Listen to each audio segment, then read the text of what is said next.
বিসমিল্লাহির রহমানির রহিম। প্রিয় শিক্ষার্থীবৃন্দ, ডিমলা টেকনিক্যাল অ্যান্ড বিএমআই, আশা করি তোমরা সবাই সুস্থ আছো, ভালো আছো। তোমরা যারা 2020 সালে এসএসসি বিএম ফাইনাল পরীক্ষা দেবে, তোমরা যথাসময়ে পরীক্ষাটা দিতে পারলো না। এই জন্য আমাদের অধ্যক্ষ মহোদয় এই ইউটিউবের মাধ্যমে ভিডিও ক্লাসের একটা আয়োজন করেছেন। এটা নিশ্চয়ই খুবই সুন্দর, কারণ তোমরা এই ভিডিও ক্লাসের মাধ্যমে আবার নতুনভাবে প্রশ্নগুলো কীভাবে সুন্দর করে লিখবা এবং কীভাবে ভালোভাবে নাম্বার উঠাইতে পারবা, এই মর্মে তোমাদের সুন্দর আরও একটা অভিজ্ঞতা হবে। আমি আশা করি তোমরা সবাই বাসায় সরকারের স্বাস্থ্যবিধি মেনে চলে আবার সামনে যাতে সুন্দরভাবে পরীক্ষা দিতে পারো এই প্রস্তুতি নিচ্ছ। আমরা হয়তো অতি শীঘ্রই এই বৈশ্বিক সমস্যা মোকাবেলা করে আমরা আবার পরীক্ষা দেব।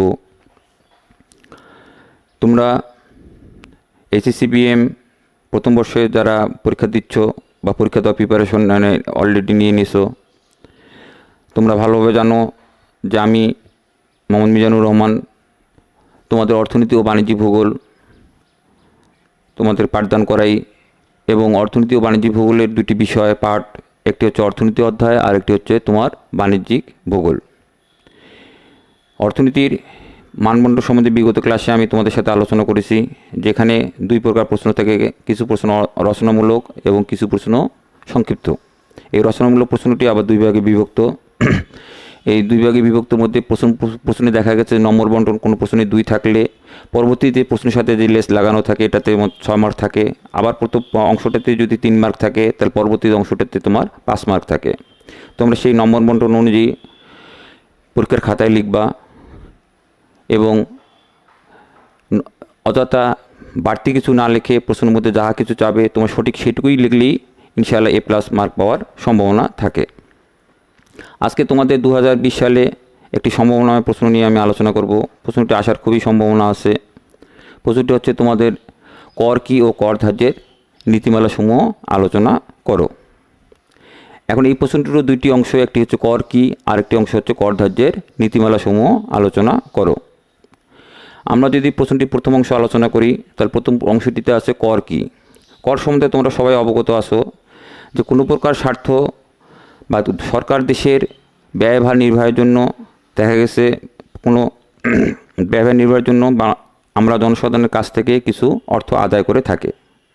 আমরা যদি এমনিতেই স্বাভাবিকভাবে আলোচনা করি যে কোনো প্রকার স্বার্থ বা পরোক্ষ কোনো ডাইরেক্ট কোনো স্বার্থ আদায় না করে বা আশা না করে সরকারকে বাধ্যতামূলকভাবে আমরা যে অর্থ দেই এই হচ্ছে কর। এটুকু লিখলেই তোমাদের চলবে। আরেকটি অংশ হচ্ছে যে কর ধার্যের নীতিমালাসমূহ আলোচনা করো। কর ধার্যের নীতিমালাসমূহ 1 নম্বর হচ্ছে সামর্থ্য বা সমতার কানুন। বিখ্যাত অর্থনীতিবিদ অ্যাডাম স্মিথ কর ধার্যের কিছু নীতিমালা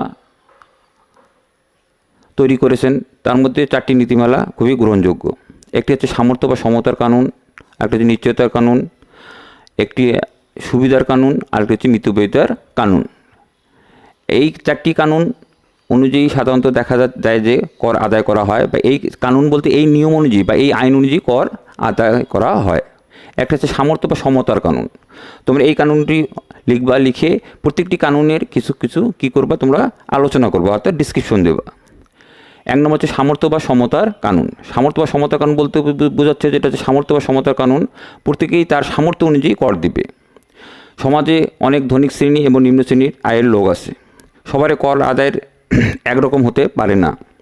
যে যার সামর্থ্য সে তার সেই সামর্থ্য অনুযায়ী কর দিবে। এই জন্য এই কানুনকে বলা হয় সামর্থ্য বা সমতার কানুন। দ্বিতীয়ত হচ্ছে নিশ্চয়তার কানুন। নিশ্চয়তার কানুন বলতে আমরা যেটা বোঝাচ্ছি বা ডক্টর অ্যাডাম স্মিথ উনি বোঝাতে চেয়েছেন যে নিশ্চয়তা হচ্ছে কখন কর দিতে হবে, কিভাবে কর দিতে হবে। এই যে করদাতার যে প্রতিষ্ঠান আছে এগুলো ওনারা সিলেক্ট করবেন, ওনারা তৈরি করবেন এবং একটা নিশ্চয়তা প্রদান করবেন যে এই সময়টাতে কর দিতে হবে। এতে সবারই, যারা আমরা করদাতা আছে সবারই তাতে সুবিধা হয়। তৃতীয়ত হচ্ছে সুবিধার কানুন। করের ক্ষেত্রে খুবই সুবিধার কানুনটি হচ্ছে এমন একটি কানুন যে আমাদের দেশে দেখা গেছে যে শস্য কাটার সময় যদি আমরা কৃষকদের কাছ থেকে কর আদায় করি তাহলে কৃষকরা কর দিতে কোনো দ্বিধাবোধ করবে না বা তাদের কোনো কষ্ট হবে না। এটাকে বলা হচ্ছে সুবিধার কানুন।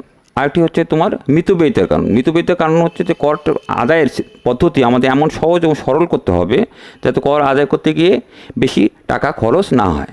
অর্থাৎ এখানে মিতব্যয়িতা পদ্ধতি অবলম্বন করতে হবে। কর আদায় করতে গিয়ে যদি আমাদের বেশি খরচ হয়ে যায় তাহলে কর আদায় করার কোনো মানেই হয় না। এগুলো তোমরা সুন্দর করে গুছিয়ে তোমরা লিখবা।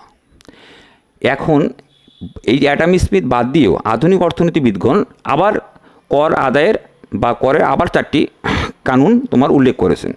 বর্তমান আধুনিক যুগে এই তোমার পূর্ণ প্রতিযোগিতামূলক যুগে আবার এই 4টি কানুনও অনেক দেশে বা আমাদের দেশেও পরিলক্ষিত হয়।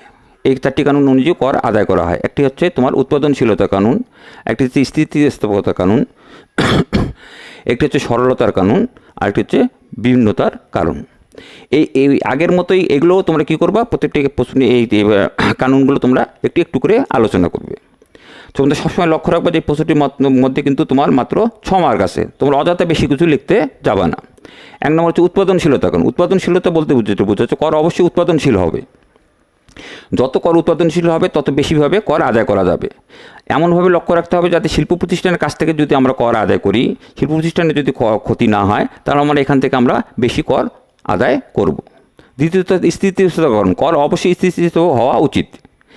আমরা দেখা যাচ্ছে যে বিভিন্ন সময় হঠাৎ দেশে যুদ্ধবিগ্রহ বা কোনো মহামারীর কারণে সরকার ইচ্ছা করলে বেশি কর আদায় করতে পারে, আবার কমও কর আদায় করতে পারে। এটাকে বলা হচ্ছে কর স্থিতিস্থাপকতার কানুন। তৃতীয়ত হচ্ছে সরলতার কানুন। কর এমনভাবে আদায় করতে হবে যাতে আমাদের দেশের মতো দেশে দেখা গেছে যে এখানে শিক্ষিত মূর্খ বিভিন্ন লোকের বাস, এখানে যাতে সহজভাবে বা সরলভাবে সবাই বুঝতে পারে যে কর দেওয়া উচিত এবং কর আদায়ের কানুনটা এবং কর আদায়ের পদ্ধতি খুবই সহজ এবং সরল হওয়া বাঞ্ছনীয়। কর আদায়কারী প্রতিষ্ঠান এই বিষয়ে তারা তাদের কর আদায়ের ক্ষেত্রে লক্ষ্য রাখবে। চতুর্থ হচ্ছে ভিন্নতার কারণ। ভিন্নতার কারণ বলতে বোঝাচ্ছে যে কর আদায়ের পদ্ধতিগুলো ভিন্ন ভিন্ন হবে।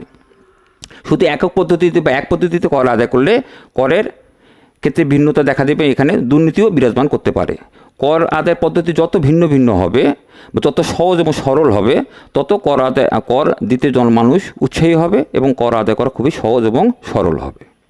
আশা করি তোমরা বুঝতে পারছো। প্রথম অংশটি হচ্ছে তোমার কর কি, দ্বিতীয় অংশ হচ্ছে কর ধার্যের নীতিমালাসমূহ আলোচনা করো। কর কি আমি আগে বলছি, কর হচ্ছে একটি বাধ্যতামূলক দেয় অর্থ।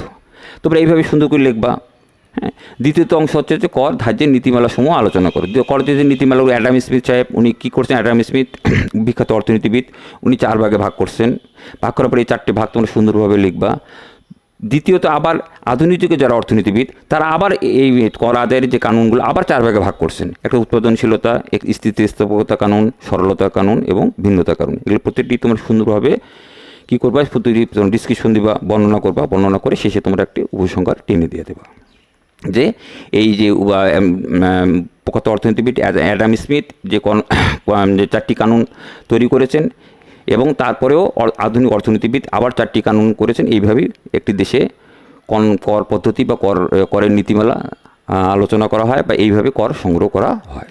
আশা করি তোমরা ভালো থাকবা এবং আমি যে আরও তোমাদের সুন্দর সুন্দর ক্লাস দেব এবং অবশ্যই তোমরা ইউটিউবে আমাদের যে কলেজের ঠিকানা দেওয়া আছে এই ঠিকানায় সার্চ করে ক্লাসগুলো একটু পড়ার চেষ্টা করবা। আল্লাহ হাফেজ, তোমরা সুস্থ থাকো, ভালো থাকো।